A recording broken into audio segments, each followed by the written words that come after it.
नमस्कार बच्चों, बीए तृतीय वर्ष के विद्यार्थियों का और एमए के बच्चों का मेरी कक्षा में स्वागत है। बच्चों, आधुनिक काल के कालखंडों की जो हम विशेषताएं करते आए हैं, जिसमें भारतेंदु युग, द्विवेदी युग, छायावाद, प्रगतिवाद, प्रयोगवाद और उसके बाद अब बारी है अगली कड़ी की नई कविता की। जो नई कविता है बच्चों 1951 ईस्वी में जगदीश चंद्र गुप्त की पत्रिका के द्वारा इसका आह्वान किया गया था और इस आह्वान के बाद में जो नई कविता हमारे सामने आती 1951 से 1960 तक की अवधि तक की, उन कविताओं में क्या विशेषता रही, उन कविताओं का क्या विषय वस्तु था, कैसी शैली थी, वो सब विशेषताओं में आएगी। तो बच्चों, जैसे समाज होता है वैसा ही साहित्य होता है। तो ये मान के चलो, आजाद हो चुके थे हम 47 में और 51 तक आते थे। 4 सालों के अंदर हमने जो अपेक्षाएं रखी थी कि हर हाथ के पास काम होगा, हर व्यक्ति के पास अपनी छत होगी, हर किसान के पास अपनी जमीन होगी, लेकिन ये सपने पूरे नहीं हो पाए। तो कहीं न कहीं मन के अंदर एक निराशा का भाव आया, एक कुंठा का भाव आया, एक विद्वेष का भाव आया। तो इस तरह के जो भाव है वो हम नई कविता के अंदर देख सकते हैं, जिसमें अहम का भाव भी है, निराशा भी है, कुंठा भी है, जिसमें क्षणवाद भी है कि जो क्षण मिला है उसको अच्छे से जी लो, पता नहीं अगला क्षण आएगा कि नहीं आएगा, किसने देखा है। पहली विशेषता है बच्चों कि इस युग के अंदर नई कविता में नए जो विषय हैं उनको समावेश किया गया साहित्य के अंदर, नए नए विषय आए। अब हर बार नए विषय 1951 के अंदर जो कविता आती है बच्चों, वो कविता छोटी छोटी चीजों को ध्यान से देखती है। जैसे एक कवि अपनी कविता में लिखते हैं कि रफू किया हुआ स्वेटर, रफू किया हुआ स्वेटर 3 सर्दियां देख चुका है। यानी उसकी जो माली हालत है, आर्थिक स्थिति इतनी कमजोर है कि पहले से जो रफू हो चुका है, फट चुका है, वो स्वेटर भी अब 3 सर्दियां देख चुका है। ऐसे ही शर्ट के जो कफ और कॉलर हैं वो घिसे हुए हैं। इस तरह का जो वर्णन आया, ये नवीन जो विषय हैं, रोजमर्रा की जिंदगी के छोटे छोटे जो दृश्य हैं, उन दृश्यों को नई कविता के अंदर समावेश किया गया। दूसरी विशेषता है बच्चों नया भावबोध, मतलब भावनाओं को बोध करने का, बोध माने ज्ञान, भावनाओं को अपने संज्ञान में लेने का जो तरीका है वो थोड़ा सा बदला और सूक्ष्म हो गया। उसमें कवित्री शकुंतला ने उदाहरण दिया है कि कूड़े से भरी गाड़ी खड़ी है गली के बीच, भंगी का इंतजार, गंदगी का संसार। अब इसके अंदर बहुत गहरी बात उन्होंने कह दी है कि क्या गंदगी का ठेका एक जाति विशेष का, एक व्यक्ति विशेष का ही है? कूड़े से भरी हुई वहां गाड़ी खड़ी, वो ही ले जाएगा तभी होगा, अन्य कोई उसको वहां से नहीं हटा सकता। हम कितने किसी दूसरे के ऊपर निर्भर हो गए। तो यहाँ इस पर निर्भरता को भी उन्होंने बहुत सुंदर तरीके से रूपायित किया है और नया भावबोध हम देख सकते हैं। तीसरी विशेषता है बच्चों स्त्री और पुरुष के जो संबंध है, उन संबंधों के अंदर जो रोमानियत है, उस रोमानियत का बिल्कुल बदले हुए परिदृश्य में यथार्थ चित्रण नई कविता में मिलता है। यथार्थ माने वास्तविकता, स्त्री पुरुष के जो संबंध है पति पत्नी के, उन संबंधों में जो बदलता हुआ उनका जो स्वरूप है, उस स्वरूप में वास्तविक चित्रण हमें मिलता है। मुद्रा राक्षस क्या कहते हैं कि मोहब्बत एक गिरे हुए गर्भ के बच्चे सी होती है। अब देखिए यहाँ प्रेम को, इश्क को, मोहब्बत को जो उपमा दी है वो किस प्रकार से दी है, गर्भ से जो गिर गया है बच्चा।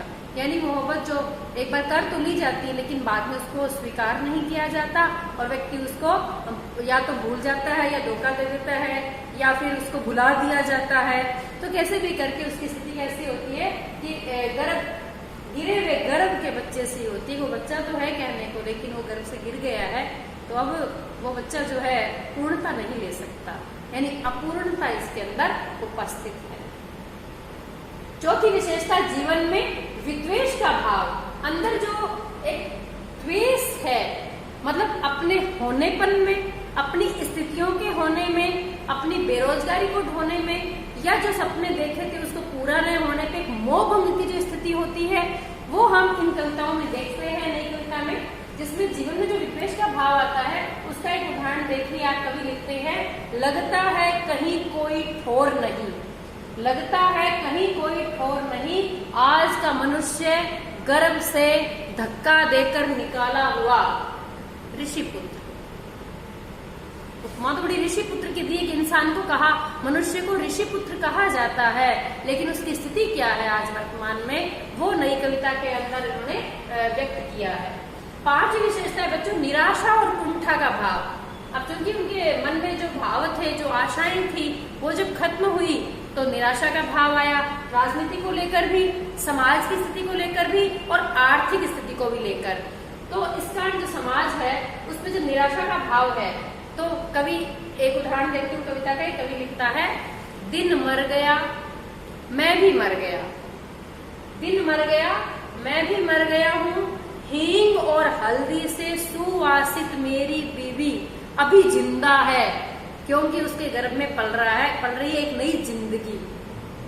तो यहाँ हम देखते हैं कि दिन भी मर गया, समय भी नष्ट हो गया है, मैं भी नष्ट हो गया हूँ। एक कितना गंभीर निराशा का भाव है, कितनी गंभीर कुंठा का भाव हम इसमें देख सकते हैं। 6ठी विशेषता है निरर्थकता, अतृप्ति और पलायन का बोध। मतलब हर चीज निरर्थक नजर आ रही है, जीवन से व्यक्ति पलायन करना चाहता है, हृदय में एक अतृप्ति का भाव है, व्यक्ति तृप्त नहीं है। आगे भी लिखा है, अल्लाह रे अल्लाह होता मैं कर्म कल्ला, मनुष्य न होकर होता कर्म कल्ला, करता न काम कुछ बैठता निठल्ला। अब आप देखिए यहाँ क्या है, कर्म से पलायन है साफ। शकुंतला कवित्री लिखती है कि कोल्हू का बैल प्रतिदिन चलता है, यानी कार्य तो करते हैं लेकिन वो कितना निरर्थक है, वो पहुंचता कहीं नहीं है। कोल्हू का बैल घूमता पूरे दिन है। तो ऐसे ही ये जिंदगी भी कुछ ऐसी सी ही हो रही है। तो जिंदगी को देखने का जो नजरिया बदला बच्चों, वो नई कविता की एक विशेष विशेषता है। इसके साथ ही राधाकांत भारती कविता लिखते हैं। देखिए कविता के अंदर जीवन की कितनी निरर्थकता एक साथ ले लेते हैं कि सारी रात कागजों पर चाय रख दो, ई ईश्वर उ उल्लू या निशा सर्वभूता नाम। मतलब एक तरफ प्रार्थना है, एक तरफ बच्चे को पढ़ाना है, एक तरफ खुद का काम है, एक तरफ बीवी चाय लेकर आई है। मतलब एक उलझी हुई जिंदगी का, उलझे हुए मनोभावों का की जो अभिव्यक्ति है वो हमें नई कविता के अंदर मिलती है। 7वीं विशेष है वर्तमान से मोह और क्षणवाद। जो वर्तमान चल रहा है उसको जी लो बस, कल किसने देखा है, ये वाली स्थिति इन कवियों की विचारधारा में देखी जा सकती है।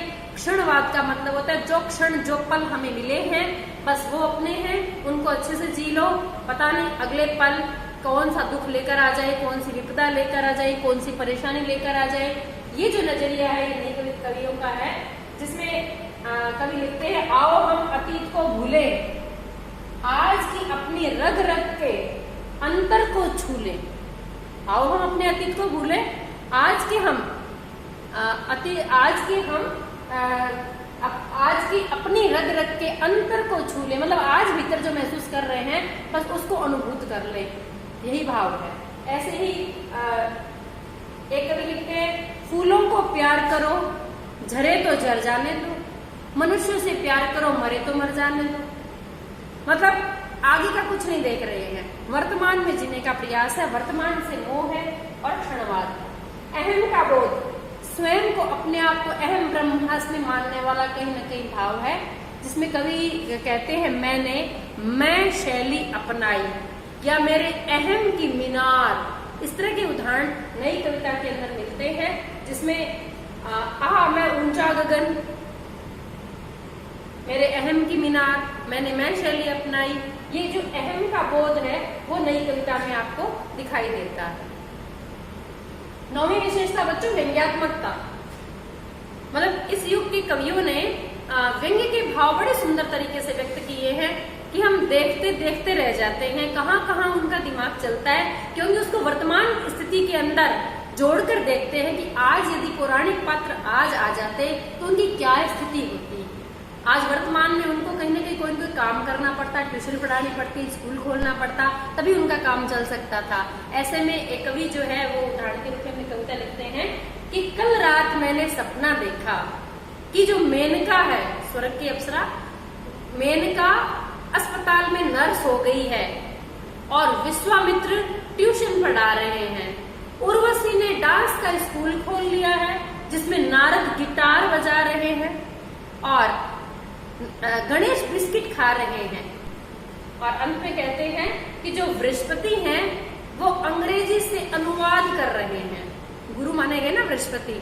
कहने का भाव है कि आज यदि पात्र पैदा हो जाए भारतवर्ष में तो इनको कुछ ना कुछ काम करना पड़ेगा, अन्यथा पेट नहीं भर सकता, इनकी मजबूरी हो जाएगी। और ऐसे ही जो नागार्जुन है, नागार्जुन ने बच्चों बहुत सुंदर कविता लिखी प्रेत का बयान। उसके अंदर क्या होता है कि एक व्यक्ति मरकर जब पहुंचता है यमराज के पास, तो यमलोक के अंदर उससे प्रश्न किया जाता है। यमराज कहते हैं कैसे मरा तू? अब वो कहता है मास्टर था।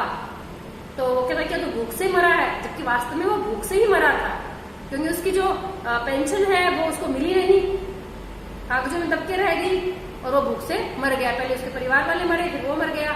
लेकिन वहां क्या कहते हैं, चूंकि शिक्षक है, आदर्श को लेकर चलता है एक शिक्षक, तो वहां यमराज को जवाब देता है कि मेरे सामने भूख जैसी कोई बीमारी का नाम मत लीजिए, मेरे सामने मैं कोई भूख से नहीं मरा हूं। तो वो कहता है कि तो फिर किससे मरा तू? तो कहते हैं पेट में पेचिश हो गया, बड़े आराम से प्राण निकले थे मेरे, मुझे कोई दिक्कत तो नहीं हुई। हाँ, पहले मेरे बीवी बच्चे चले गए थे, मुझे पेंशन नहीं मिली थी, लेकिन भूख नाम की कोई बीमारी हम हमारे देश में नहीं जानते। राजनीति पर, शिक्षा व्यवस्था पर कितना गजब का व्यंग्य जो है वो प्रेत के बयान में मिलता है। और ऐसे ही भवानी प्रसाद मिश्र की कविता मिलती है गीत फरोश, जिसमें बाजारवाद हावी है। जी हाँ हुजूर, मैं गीत बेचता हूँ, तरह तरह के गीत बेचता हूँ, किस्म किस्म के गीत बेचता हूँ, बताइए कौन सा सुनाऊं? ये सुनोगे तो आपकी थकान भाग जाएगी, ये सुनोगे तो जोश आ जाएगा, ये सुनोगे तो बताइए कौन सा माल दिखाऊं? मेरे पास और भी है, ये पसंद नहीं आए तो इनको हटाओ, मैं और भी दिखाता हूँ। मतलब कवि का जो कार्य है वो तो मन पे आधारित होता है, मन का राजा होता है कवि, लेकिन यहाँ उस पे बाजारवाद हावी दिखा दिया कि जो उसको वस्तु बनाकर बाजार के अंदर बेच रहा है। कवि कर्म के ऊपर भी उन्होंने व्यंग्य किया है। बच्चों, 10वीं और अंतिम विशेषता है नवीन शैली का प्रयोग। भाषा के अंदर नई नई शैली माने स्टाइल, तरीका, नई शैली का प्रयोग किया गया, जिसमें नए बिंब आ गए। बिंब माने शब्द चित्र। शब्द चित्र में क्या दिया उन्होंने कि कोठरी के अंदर जो दीपक की लो है वो ठंडे अंधेरे को सेक रही है, ठंडे अंधेरे को सेक रही है। बिंब, नए बिंबों का प्रयोग हुआ। ऐसे नए उपमान आ गए कि वो ऐसे शर्मा गई जैसे स्टोव की बत्ती सुर्ख हो जाती है लाल। अब स्टोव की बत्ती जो लाल सुर्ख होती है उसमें तो गर्माहट होती है, लेकिन नए उपमानों का प्रयोग था, नए शब्दों का प्रयोग आया, जैसे पारमिता, इप्सा, भुनगे, मतलब जो प्रचलन में नहीं है शब्द, उन शब्दों का प्रयोग भी किया गया। नए प्रतीक आ गए, प्यार का बल फ्यूज हो गया, भुंजा, मेरा दिल ऐसे टूट गया, भुंजा पापड़। इस तरह के जो नए नए बिंब, नए प्रतीक, नए उपमान, इन सब का प्रयोग जो है नई कविता के अंदर किया गया। ये हमारी नई कविता की 10 विशेषताएं हैं जिनको आप नोट कर लें बच्चों। आज इतना ही, धन्यवाद।